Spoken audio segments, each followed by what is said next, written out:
That night, as they watched the lights in the northern sky, Koda said, "Mom says the spirits make magical changes in the world." "My brother Sitka is a spirit," explained Kenai. "If it wasn't for him, I wouldn't be here." Then Kenai added, "He was killed by a monster." Koda looked up at the lights and said, "Thanks, Sitka. If it weren't for you, I would have never met Kenai." Then Koda said to Kenai, "I always wanted a brother." Touched, Kenai let the cub sleep next to him. The next morning, the two bears headed off by themselves. They came to a cave covered with paintings. As they looked at one painting of a hunter facing a fierce bear, Koda said, "Those monsters are really scary, especially with those sticks."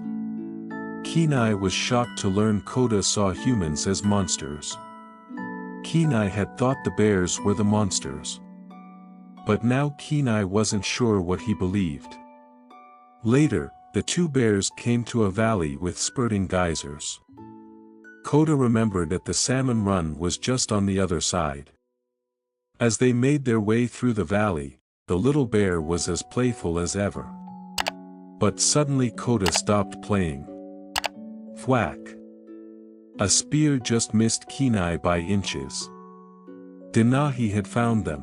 Kenai grabbed Koda and rushed towards a log bridge.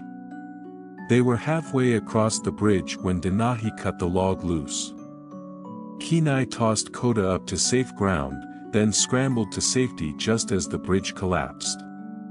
Denahi screamed in rage as the bears got away. When Kenai looked back, he felt very sad that his brother did not know him. Before long, Kenai and Koda reached the salmon run. At first Kenai was scared to be among the huge bears. But they were friendly and welcomed him as part of the family. A while later, Kenai was learning to fish just like the other bears. Although Koda was sad to learn that his mother wasn't there yet, he was happy to be with his bear pals again. Soon Kenai and Koda were having fun. Later in the day, the bears gathered around to tell stories of what they had done in the past year. Kenai explained that he'd been on the hardest journey of his life with the biggest pain in the neck he had ever met.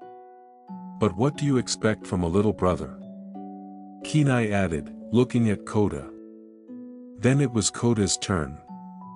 He told a story of his mother protecting him from some hunters. She and one of the hunters had plunged into the river when the hunter had cracked the ice. Kenai couldn't believe what he was hearing. Koda was telling the story of the day his brother Sitka was killed by a bear. Now he knew it was also the story of a mother bear protecting her cub. "She got out of the water okay," continued Koda. "That's how we got separated. Right after that, I met Kenai." Hearing this, Kenai realized that the bear he had killed was Koda's mother. Kenai felt terrible.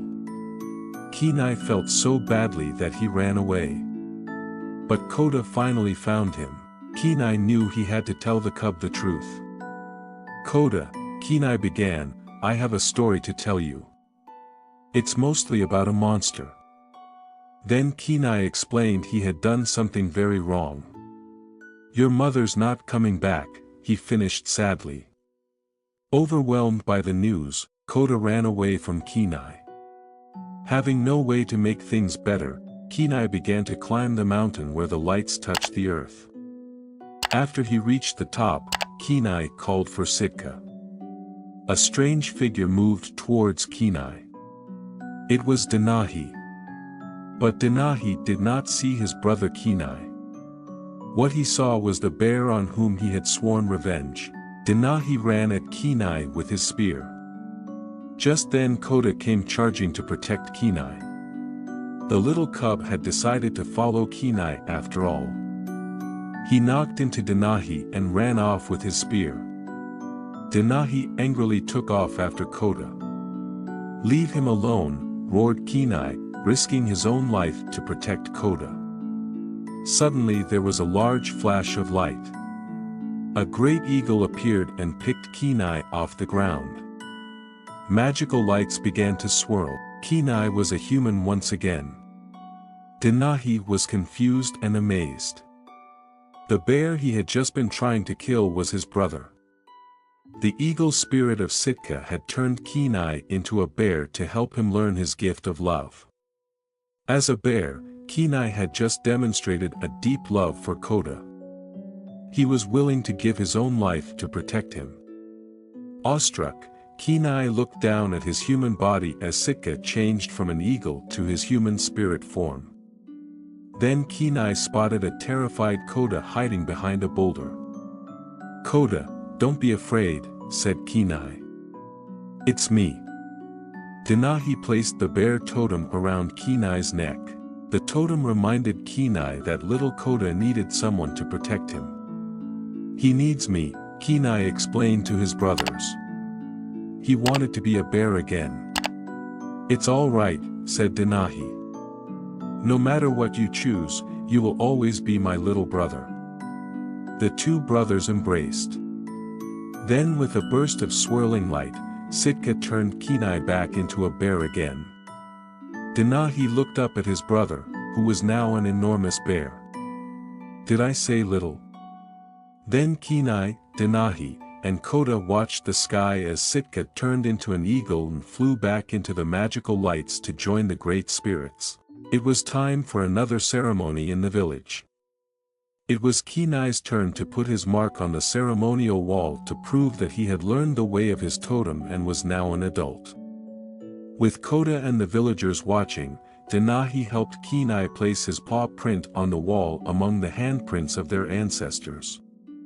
The paw print would help future generations remember this tale of love and brotherhood. The end. Don't forget subscribe to channel and press like for more story.